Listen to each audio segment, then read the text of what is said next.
Usage of language and grammar are essentials in any type of academic writing. Well, of course, an appropriately written paper helps authors to effectively relay ideas and communicate significant information to their readers. Isang halimbawa na nga ang research paper. Research papers may also face rejection if they are poorly written.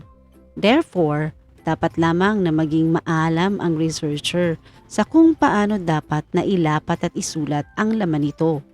Thus, it only means that they need to familiarize themselves with the basic language and grammar rules that need to be followed in writing a research paper. One among the most important rule of thumbs in research is the effective use of tense of verbs.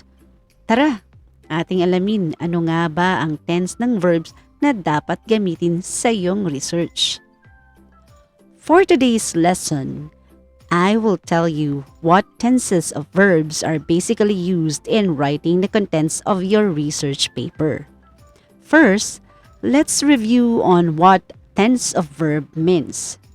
Verb tenses tell us how an action relates to the flow of time. It tells us when a person did something or when something existed or happened. Nangyari na ba ito o nangyayari pa lang sa kasalukuyan or mangyayari pa lamang? In English, there are three main tenses: the present, the past, and the future. Familiarize yourselves with them with these examples. In the first sentence, the data comes from the grade 12 students of Abby's SHS. The verb comes is in the simple present tense. Ibig sabihin, ang research information ay kasulukuyang kinukuha sa mga respondents na mula sa grade 12 students ng Abby's. Sa second sentence naman, the data came from the grade 12 students of Abby's SHS. Ang verb na came ay halimbawa ng simple past tense. Isinasaad naman ito na ang mga impormasyon na kailangan sa research ay nakuha na mula sa grade 12 student respondents sa Abby's Senior High. Samantalang sa huling pangungusap, the data will come from the grade 12 students of Abby's SHS. Ang verb na ginamit ay come, accompanied with the modal will, at tinatawag natin itong phrasal verb. Ang phrasal verb na ito ay nagsasabi na ang data na kailangan sa research ay magmumula at makukuha pa lamang sa grade 12 students ng Abby's at hindi pa hawak ng researcher. However, I would like to emphasize that in research, the tenses to use are the simple present and the past tense. We never report something in the research that has not yet happened or not existing and which will be occurring in the future. In research writing, we use the present tense of the verb when we state a general truth or fact or conclusions supported by research results that are unlikely to change. In other words, something that is believed to be always true.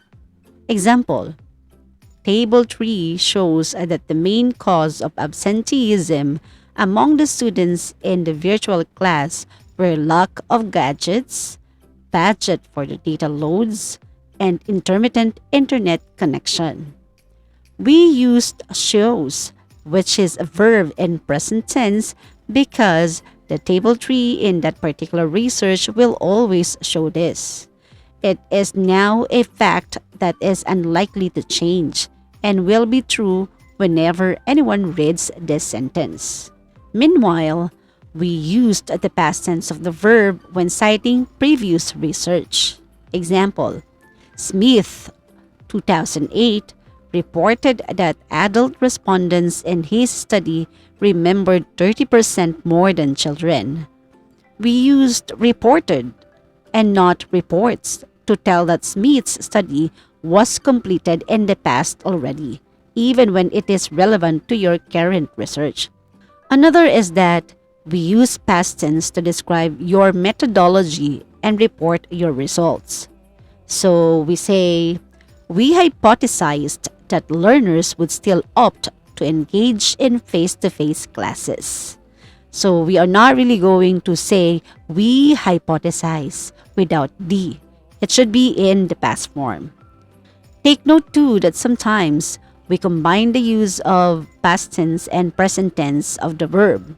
Look at this one. 19th century physicians held that women got migraines because they were the weaker sex. But current research shows that the causes of migraine are unrelated to gender.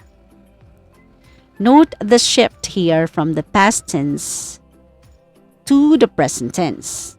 Here, we use past to present tense or the words held to shows to describe a finding that is no longer considered valid and relevant in the current time. It was accepted before as true, so we used the verb held and then change the tense of the verb in the latter part of the statement to shows, which is present, to mean that in the present there has been a change that is currently accepted. And those are just few examples and explanations kung paano natin gagamitin ang present and past tense of the verbs in our research paper.